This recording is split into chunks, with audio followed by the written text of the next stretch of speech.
I got my friend, partner, and I would say the alter ego as an entrepreneur, Mr. Raju.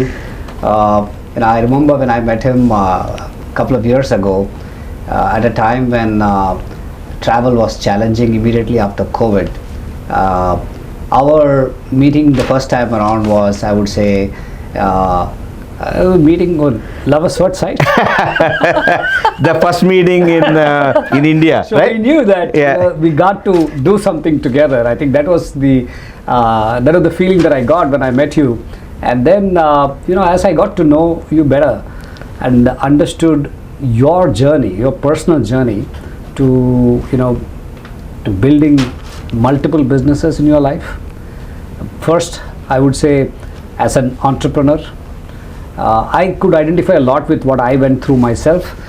Even though I work for a firm, and in our firm we have a terminology, we always call it, we are an entrepreneurial firm. So we create entrepreneurs within the firm. But what you have done is obviously far more amazing. So Raju, maybe you went to the US as a young man with a lot of dreams. Your engineering talent that you had here in India was probably put to better use in America. Tell us about that interesting journey that you went through first. That is a very good question, Srini, my friend. And I want to tell you how I met him also. I think there is a bond. For me, Lord Balaji is an ideal because I born in India. I used to go when my father used to go once a year. He used to take me Balaji temple. That is Srini, right? That is alternate term to the Balaji, right? So then while I was going school also, I used to go because I studied in Bangalore. I used to go every 6 months. Every 6 months I used to go.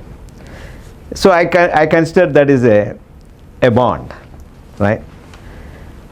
So when I met first Srini, I want to give him a briefly. We met, I think, at some of the restaurants. And Srini is a very exciting person.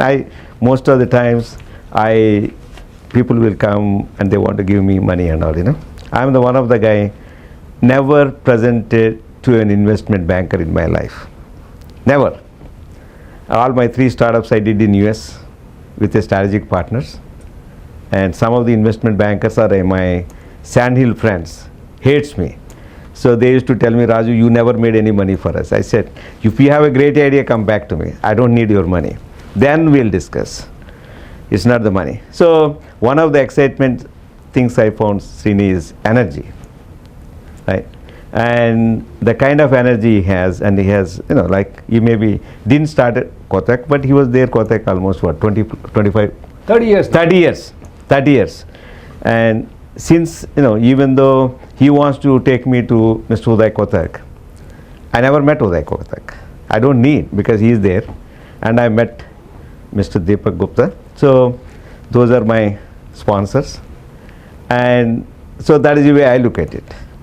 So that is the kind of relationship we developed.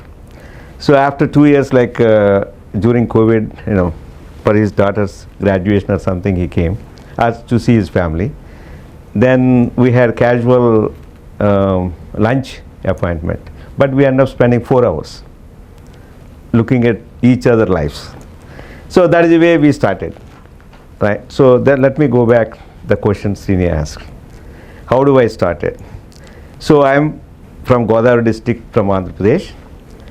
After my undergrad, I went to US. I'm a good student. I don't think I could find a great job for me in India at that time, 1984. Either I had to work with BEL or BHEL, or there's another company, ECIL.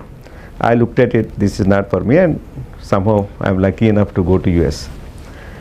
So once I go there, I was telling my colleagues, after graduation, I went work at Motorola. The day I joined Motorola, my immediate boss walked to me to take me to my office. When he was taking to my office, one of the questions is, he showed me where is restrooms and all those things. Last question he asked me. When he was, after he showed me all the, where is the facilities and all, Last thing is asked me when he's situating me in my seat, he said, Raju, what do you want to do after 5 years? I think probably he was expecting I will become a manager or a vice president. I said, Doug, after 5 years I want to have my own company. That's my first answer. He's shocked. That is the way, people, how they look at it, So since then I had a wonderful life. So first I give thanks to my parents. Second is the God. I think that is the way I look at it.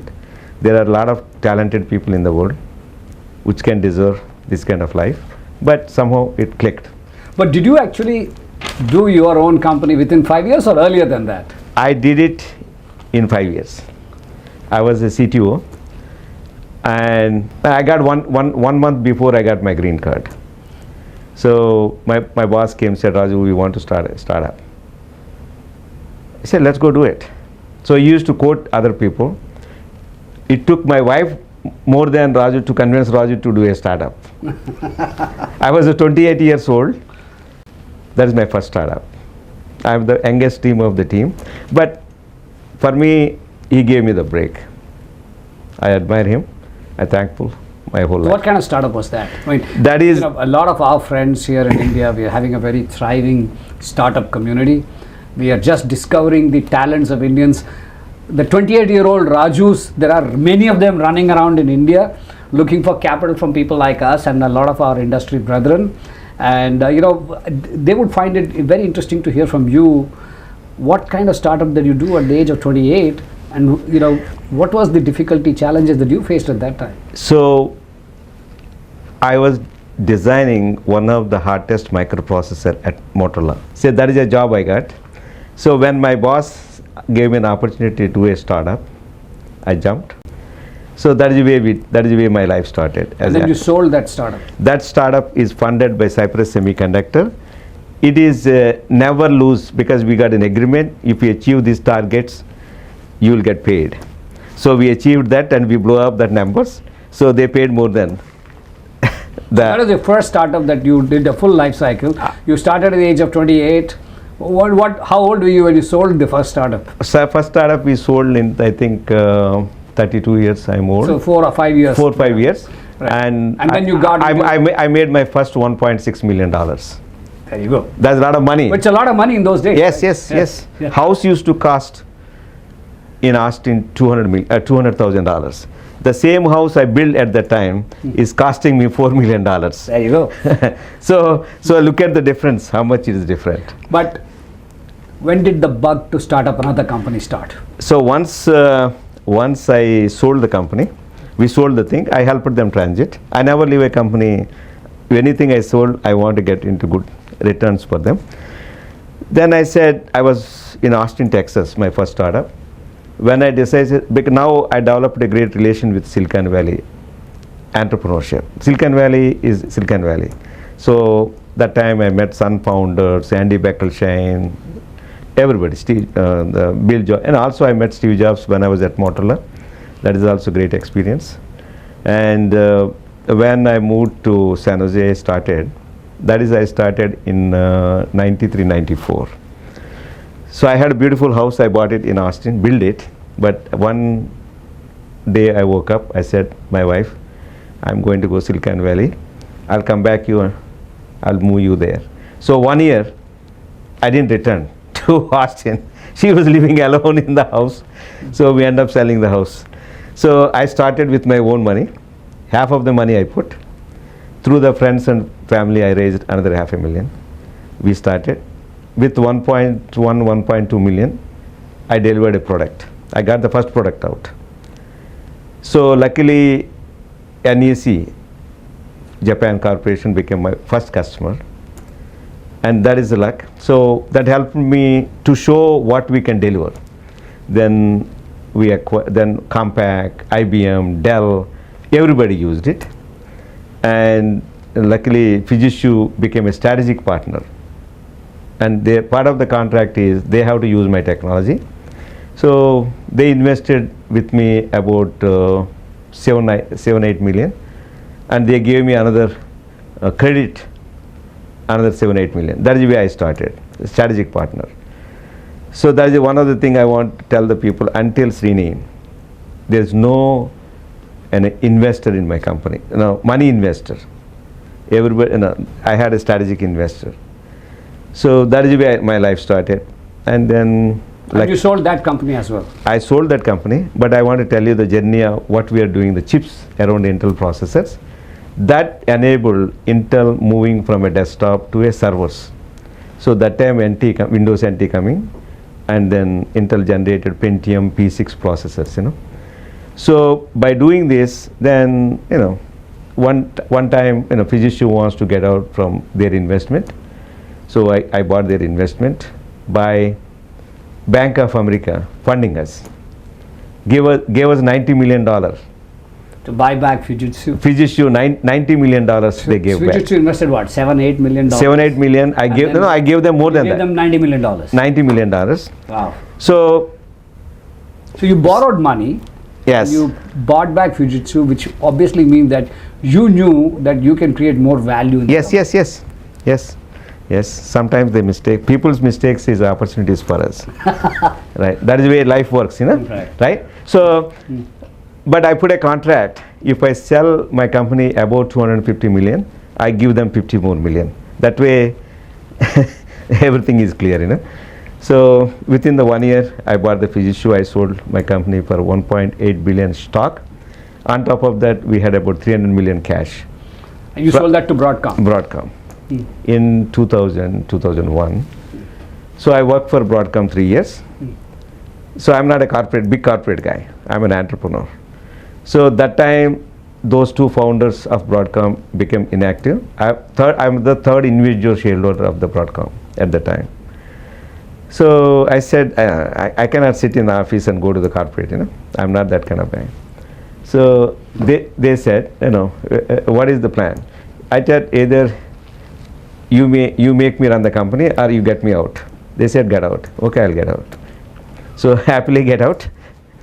So I worked there. Then we started another company called Server Engines. Again, I took a strategic partner called Emulex. Ultimately, they end up buying for $500 million. So during this process, Sify came for a sale.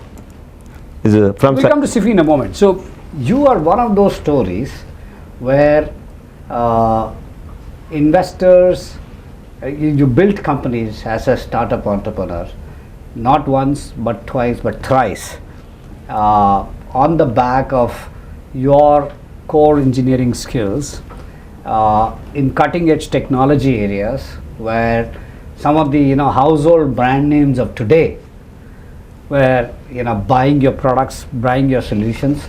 So it's amazing to sort of hear the person who's actually done that for companies like Sun Microsystems, Apple, Intel, sitting here being so down to earth and recollecting the fact that what he really loved doing is actually farming. Yes. Now let's come to Sify and the data center business. What's the story behind that? What made you look at Sify? Because Sify was not a data center company when you looked at it. Yes.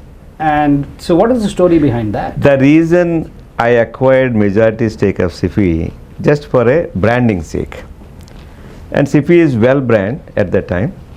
Still it's well brand. People, a lot of people's middle-aged kind of people. And even US I found, I used to have a mailing address Sify. My first internet experience is Sify, cyber cafes. So all those are good memories, So I can connect anybody at that age who grown up India or studying at that school, They used to do homework, they used to do internet. So one of the thing is attracted, I can start it and ground up and can build, or I want to acquire some reasonable company and build it. So when that opportunity came, I took it. And that time, Sify is losing money, left and right. So for 800 rupees ARPU, we are spending 1800 rupees. I said, when this company is going to become profitable, right? So at the end of the day, I'm an entrepreneur. I have my heart to India, but also I need to give it to my children and my family, So first thing I did is we converted Sify into enterprise. Slowly, the brand, and first we converted to a good MPLS network. And I looked at also we built one of the best MPLS network. We are the pioneers of MPLS network, IPv6, all these things in India. Being a lot of technical stuff. The tech entrepreneurs will understand that, but the other non-tech entrepreneurs, you know. Okay, I will get there. So we did the first data center in India, in Vashi railway station. Why Vashi railway station is interesting? If the whole Mumbai collapse, first trains will work. That means data center will be up. But the thing now is different, because security reason, nobody wants to be data center in the railway station. But those are the journeys we have. So we are the first tier 3 data center in India. So being my technology background, so what is I call is generation 1 when I acquired. Every 4 or 5 years I was changing the company to the next level technologically. So we did MPLS network, we data centers, then we made cloud at the core. Now we are in the generation I call chapter 4, Sify 4.0. We laid out about 2.5 years back, digital at the core. But tell me, Raju, when you bought into Sify and you said, look, I'm going to make this company into I'm going to sort of really put more data centers in the company rather than the internet service provider that you were doing earlier. What was the thinking behind, today data centers is a terminology that a lot of people sort of use more, casually. But at that time, I don't think a lot of people knew what data centers were. And you were like probably 8-9 years ahead of schedule. Yes. So what made you think that that's the future? Okay, I'll give you a very example. Because as an entrepreneur, that all the entrepreneurs that we deal with, the common thing is that they're able to see the future that the average Joe on the street can't see. Yes. And that's the thing that I want to understand from you. Okay. So when I started my career, when I started my journey in US, first I used to use mainframes. IBM mainframes and Cray and all these things. See, that is nothing but a server client model, and you used to use a dumb terminals. Then the distributed computing came, thanks to the Steve Jobs. Yeah. He created the laptop, all these things. Desktop PCs, and Intel and Microsoft made it a very strategically and grown. But once the technology evolved, because my third startup, server engines, one of the things I did is for a cloud, virtualization. The fundamental for the cloud is virtualization. People will forget. The way how you can use your resources correctly. When you are using a desktops or a laptops, there is a lot of assets not being utilized. For example, your storage. You are sleeping, nobody using. Ultimately, I believe this thing is going to go server client model, and people, my third startup probably when we did, 70% of the clouds used my chip, because I got all the OEMs, name it, IBM, Compaq, HP, all these people use Siemens, NEC, Fujitsu. So based on that, what is India next? Because India is still manual driven, manpower is cheap, but ultimately India, if he wants to compete with the rest of the world, we cannot do that. So that is my vision, how the data centers coming, and we started the data centers and we started network.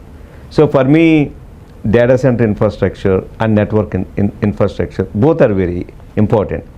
One, there's to be like data center is like, think about the engine of a car. Network, you need to have a good tires, otherwise you can have a great engine and no proper tires. So that is the way I looked at it, how India data center started, and we are continuously investing. Luckily, Srini is my partner in that, and that is where we are building.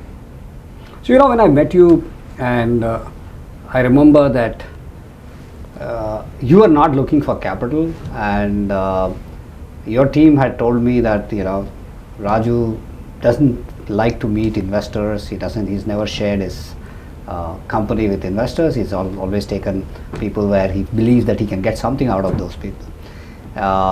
So I was quite skeptical when I met you the first time, and it was a long haul ride, and it's August 2020. I remember when people were not permitted to travel to the US. Somehow I managed to get a permission to get to the US, and I and we met at that lovely restaurant that you took me. Yes. What changed? What is it that you know, the whole capital, obviously this data center is a far more capital intensive business than the technology business that you had done earlier. But you always had access to so much of other capital. Yeah. Banks are happy to lend to you. What changed? See, one is, Srini, our first meeting in India and your excitement, right? Even though, you know, you're a good financial guy, you don't know much about technology, how it's going, but, Yep. but the excitement.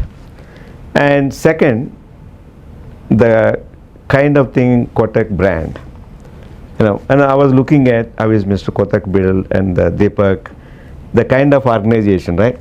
You build from a bottom up, Yeah. right? It's you don't have any Yeah. grandfather or a father subscribing you, so you build from a ground up like me, Yeah. right? And you build it in India, right? That is exciting. And Kotak is a customer to me. We are providing a network and we are using Kotak Bank. So that way we are already engaged with Kotak one way or other as a customer vendor relationship. Then looking at it, you know, a while before I started dating with you, I started dating with two other people. Then their objectives versus my objectives are different, you know. Right. We started with very nice objectives, everything, but when we are trying to sign the paperwork, final paperwork, they change the game. I said, get out, you know. So that is a way. But one thing is working with Kotak from the day one, our objectives are clear.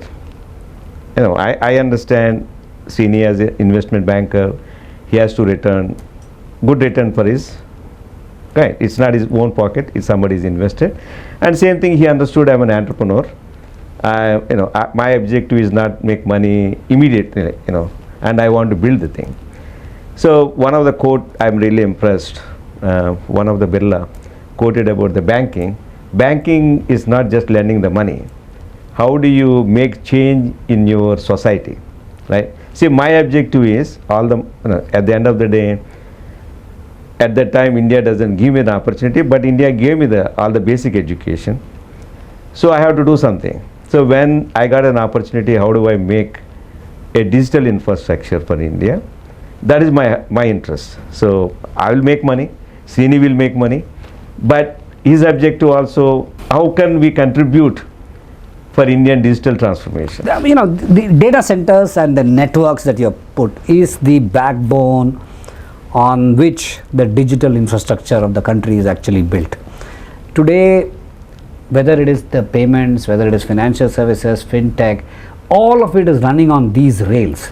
And you know, I was reading somewhere that the data consumption, thanks to the kind of connectivity and the mobile networks that we now have in India, is, you know, the per capita data consumption is one of the highest in the world, and it is likely to grow further.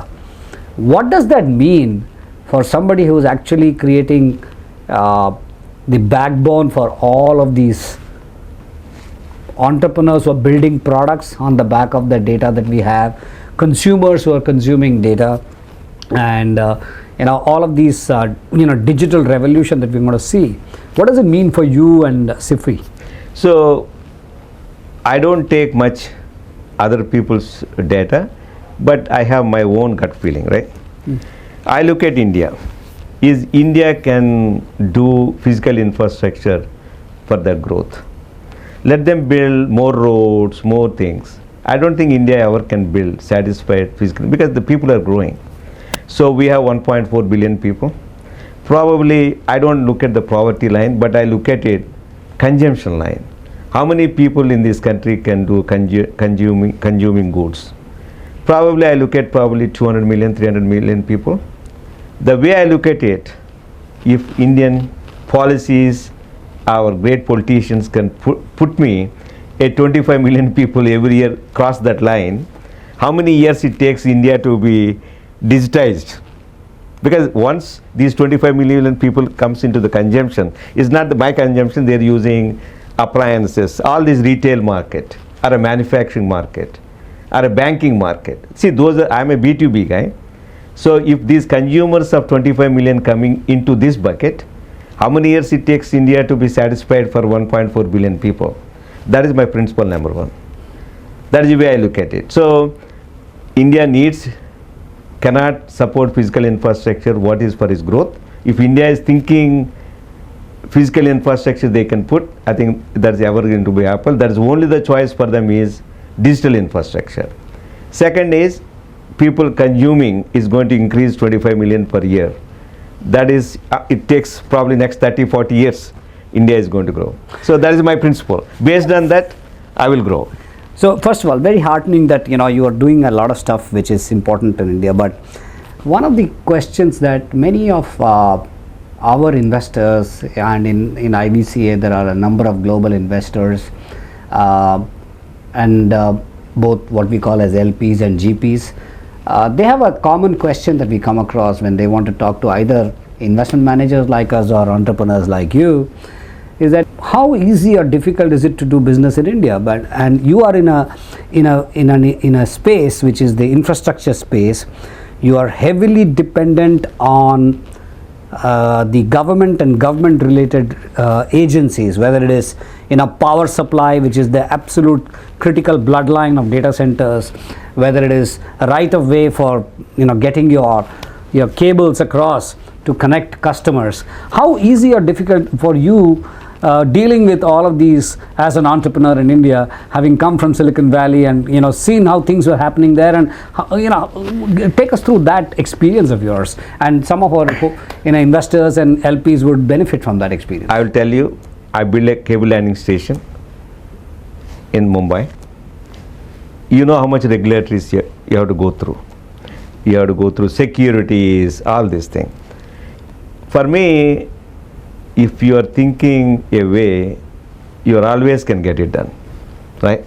And including the data centers. So when we started data centers, building bigger data centers, small data centers are easy, bigger data centers when we are building, we are the first guys did a data center in Navi Mumbai.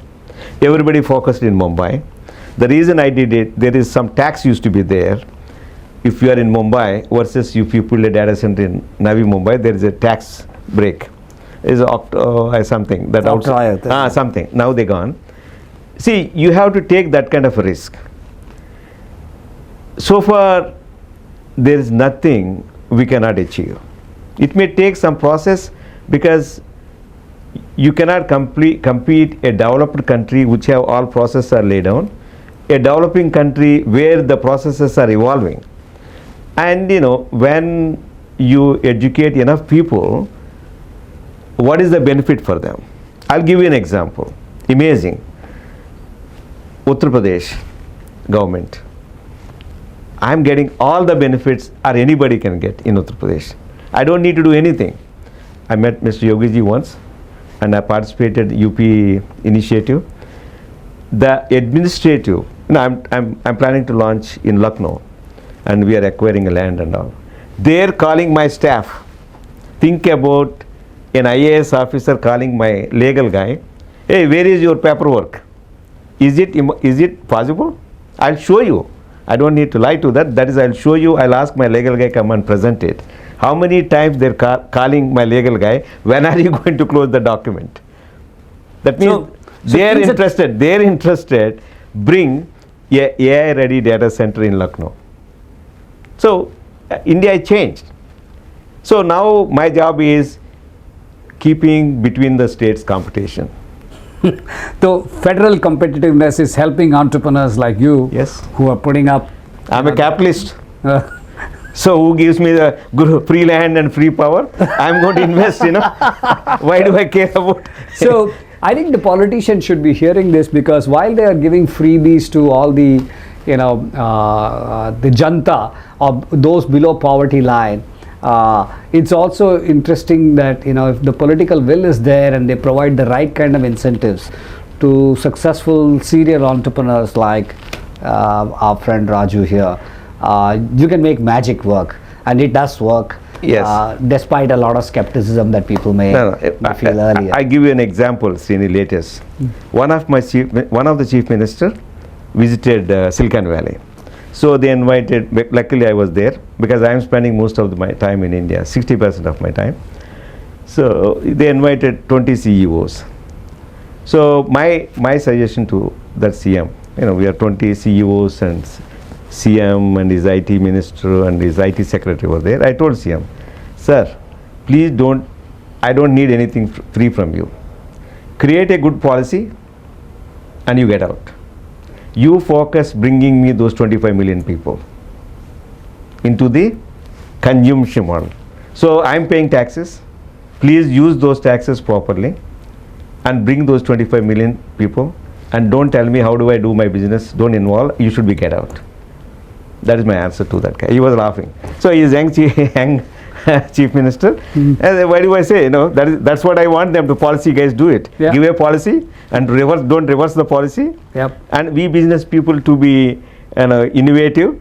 And there is so much money is available. I don't need any money from you. I don't want free land, free this. I don't want anything. Please help those four people from my tax money. Bring 25 million people into the people who can buy it.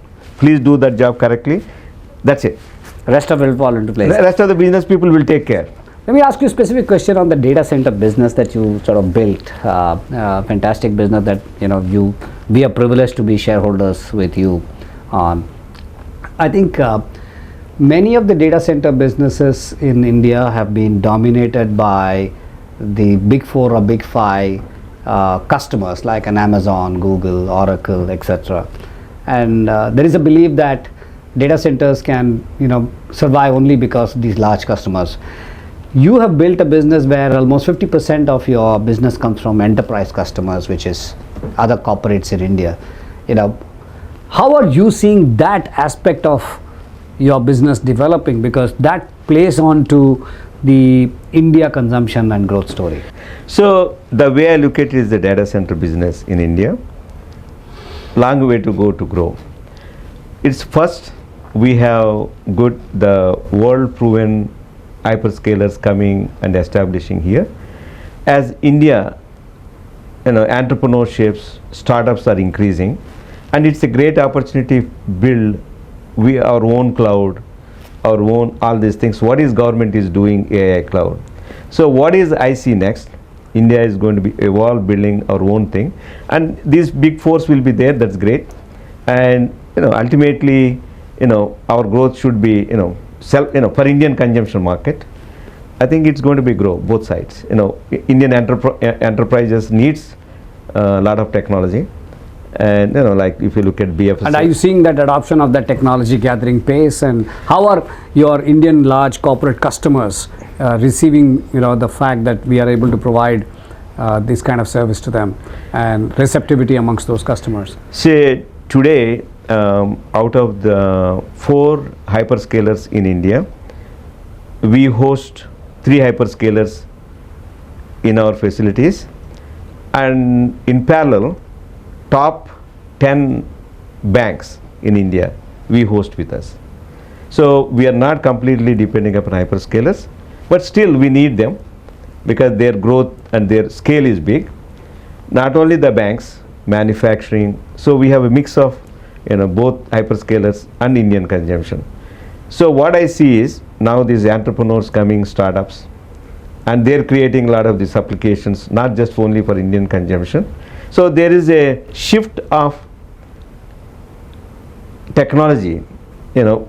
When 15 years back, when I looked at Indian IT absorption versus today, technologies we are lagging probably anywhere 5 to 7 years. But now we are in par, like US, because I seen, or Japan. We are consuming the latest technologies. My bet is in the next few years, probably we are going to lead some of the technologies of consumption because of our growth. That is the way I look at it, Srini. So my bet is next 30 years, India will have, I cannot predict after 30 years, but I'm saying it's going to be growth. So I remember when I met you and we talked about what the future looks like and how you will grow Sify. We talked about a few things at that time. One was, how do we grow this quickly through acquisitions? And one of the big challenges for acquisitions is acquiring additional contiguous pieces of land to really grow your existing business. And we had a few targets in mind. There was a particular, newspaper company which had a piece of land right next to you, if you recollect. And I think, we started working on that immediately, even though we just had a sort of a shake hand that we'll do business. And after that, it's, for me, it was just pointing the entrepreneur to the right direction, and after that they do the rest of it, right? Yeah. No, Srini, is a great valuable asset for us, because even though I left 40 years back, and Srini continuously gives us back, as a advisor, and even though he's not a board of directors, but that is very helpful.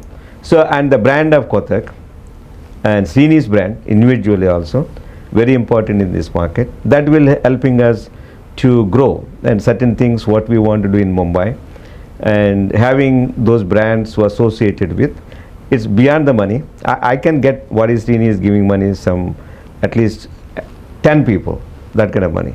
But beyond that, money is what is Srini is contributing for us, very valuable.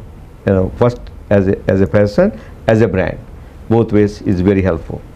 Let me ask you, I think, we also talked at that time, and you're now actioned out how you are getting some very interesting talent in your board, and to get that kind of insights and the kind of people that you're getting on the board of your company. Maybe you want to share that with. So we build, first generation the board, the people who associated when I acquired the company. Now we are presenting to the board for the next, how we are going to present. That is where we are recruiting, and these are more associated with the industry or a government and insights. So that is where we are transforming in the Sify overall, and also Sify is a very attractive place. Some of these people to be associated with the Sify.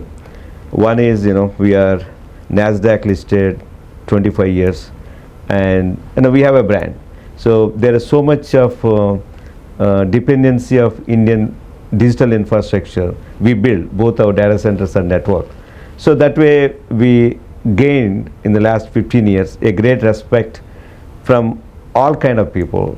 So that is the way we are picking the You board. have senior tech guys, you have senior bureaucrat from the defense ministry in your board. You just inducted a lady who's is going to be inducted bank from a very leading financial institution.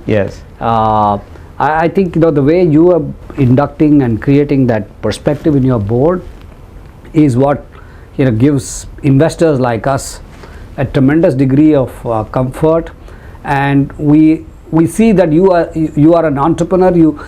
While as an entrepreneur what is to be done for the business, you have also open to the inputs that people who have specialized skills and networks that bring to the table, which you are able to appreciate what it adds to the overall business of the firm. And you just hired a very senior guy from one of your big customers also. So you poached a smart guy from Amazon, I heard. No, but see, it's not. See, that is also people wants to attract those kind of people. They will look at it. Those kind of people can get a job anywhere. But what kind of organization they want to work. So that is the way we are trying to create the brand. What kind of people we will hire, and how do we take this thing to the next. See, I don't have any particular short-term goals. As an investor, you maybe have short-term goals. For me, as an entrepreneur, I want the organization to grow continuously. I want to build like one more Kotak, like that. So that is my dream, right? So, but for you, maybe you have investors' pressures. You want to exit, so we'll accommodate that also. That's not a problem. So there you go. I think that's the key. Right. So, see, at the end of the day, I look at is Srini as an investor. He has to generate and give returns. I'm putting my sweat and my money into this, and I have to give it to something to my family. So it's both purposes is clear. See why our engagement is clear. Both are, we have a matured mind, and what is other guy is looking at. See, that is the reason why you don't get a conflict. The way I look at, you get a conflict if one guy's mind is to screw other guy. Right? I'm sorry, I don't know the other thing. So we don't have that purpose, Yeah. right? But let me tell you, I think there's another important member of your family which you're not mentioning here, which the kind of work that you're doing on the foundations that you have formed, and what you are doing to give back to society, what you're giving to give back to, what you mentioned right in the beginning, right? And I've seen it myself, to what you've done in Tirupati, for example, what you're doing in your village. Maybe you just give us a glimpse in terms of the other side of Raju. Is this the non-entrepreneurial but equally entrepreneurial to do something that makes a difference? So one of the thing is amazing thing how US is very capitalistic centric, and also you see how much they donate to the people, right? That is very important. Where I learned, I studied some of the trusts and all how they do it. So when I started each startup I sold, first I built a temple in India, in US. Serial entrepreneur, successful entrepreneur, built multiple businesses. Any amount of capital that you want to raise, you can do that. But it's also the fact that once you've sort of achieved, how do you make sure that you give back to where you came from and to society at large?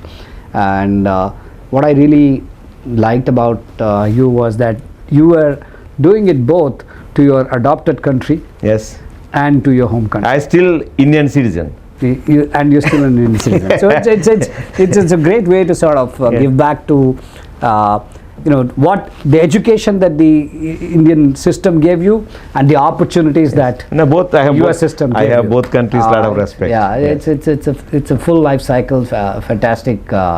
And association company like Kotak, Thank you so much. Great. I really appreciate it. Now I have to give him enough return. That's my that's the goal left, Keeping our fingers crossed on that. No, we will. I am confident. Is there anything else that you think you want to bring out from your side?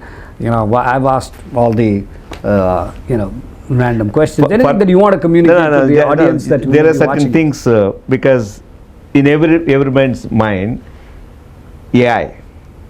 Yeah, AI. So it's the most often used word apparently in all quarterly calls everywhere in companies. Across the most globe. abused. Across the globe. Yeah. So the way I look at it, what is AI today versus what was internet 20 years back or 25 years back? I think we are in that stage. I strongly believe AI will take it to the next level. So we are some of the people under fear. What is going to do AI for our jobs? So think about what is internet to this world. Is internet, we lost any jobs? Actually, we created more jobs. So many things. It helped you to grow. Without internet, would have still be lagging? We are spending in a life. How much knowledge is, world is improved. Yeah, I remember when computers came first. The bank officers in public sector banks went on strike. Yes. Because they felt that it will take away their jobs. It's the exact opposite actually. Because probably really they should have taken the jobs because they are the managers not doing anything. They are sitting at the desk, right? Because they are the people working. Don't worry about it because it helps them to more productive. Yes. Instead of doing 8 hours manual jobs, they could have done it by 20 minutes. Yeah. So the way I look at it, same today, Srini. India is advanced from that time, right? So my point of view, the way I'll give a simple analog is, this is a advancement of humankind. How is changed in humankind and knowledge? AI is going to do the same thing. You're going to be more productive. So I'll give a simple example. When we born, we used to walk A to B, then cycle, then motorcycle, then the car, aeroplane. Right? So this is a progressive, right? Think about, I can buy a ticket for $50 going from Mumbai to Calcutta. Amazing. I don't care. People will complain this and thing. For a $50, 2 hours 45 minutes flying time, I got it for $50. That is amazing. Yeah. Right? And they serve Which the food. Impossible. And they serve the food also. Right? So, where is that possible, and they're profitable company also. That's right. Yep. Only damn thing these days they're getting late. Other than Because we are on a podcast, we shall not name the airline. I didn't name the airline. Did I? I didn't airline the thing. Yeah. But other than that, for $50, 2 hours 45 minutes air time, which country can give that? I don't know. The countries I traveled, it's very difficult. But I'm saying that is India. Why they can do it? Consumption. You know, if you look at our airports versus the bus stands and railway stations, everything same. Everything is populated. The guy in the aeroplane wants to get out from aeroplane as fast as the guy getting out from the railway station or from a bus. This guy, you know, he don't look at anybody else. He wants to carry his bag and get to the first guy, you know. So, but is that India? So that is, see, you have to appreciate. You can combine that, or you can appreciate. Because I lived 22 years in India at the beginning. I know this. This is India. So is somebody can take that thing? No. Somebody, you know, man, this guy doesn't have manners and all. But come on, India, this is India. And that is consumption. That is the volume. That is the way I look at it. Look, it's been a fantastic journey listening to how you have built your company and your views and philosophies. India is going through a period where entrepreneurship is top of the mind for anybody who's sort of graduating out of engineering college or other colleges, and the system is throwing up enough incentives for becoming an entrepreneur. I read a very interesting tidbit the other day. You know, we have a lot of, you know, India arranged marriages are still very much in vogue, and there are a whole bunch of arranged marriage websites, shadi.com, matrimony.com. Yeah, matrimony, yes. You know, one of the founders of one of these companies told me that the search for a suitable match in the earlier days, about 6 or 7 years ago, it used to be, you know, engineer, doctor, chartered accountant, etc. So that's the maximum search where they're looking for people is either an engineer or a doctor or a chartered accountant, and then, you know, everybody else falls down there. All of a sudden, right on top of the search engine now is actually entrepreneur. Yes, that's good. So it's interesting how entrepreneurship and being a businessman or running your own business is now becoming mainstream and acceptable. And the more people see successes like you, and the more people see investors like us making money. Yes, you have to. By funding entrepreneurs. Yeah, otherwise you're not going to fund for the greater ecosystem. You have to keep funding, you know. Absolutely. And somebody don't give you a return, you know. Absolutely. What am I going to do with the returns? I'm going to put it back. Right. You know, you're not going to have 8 times meal, you know. Exactly. You can only 2 times meal. Exactly. And I think that's, you know, that's what our ecosystem of, you know, Venture Capital Association is trying to foster, get more people to become entrepreneurs, get more investors to, you know, bankroll those entrepreneurs. And at the end of the day, you know, right now the capital markets is doing a great job in providing us exits. We are wishing them very well so that they can continue to provide us exits. You know, thank you so much for being here today, having a chat with us, and I do hope that all of the people and our constituents have enjoyed listening to what you say, and you know, hopefully we'll have some chats in the future. Thank you very much for your time. Thanks.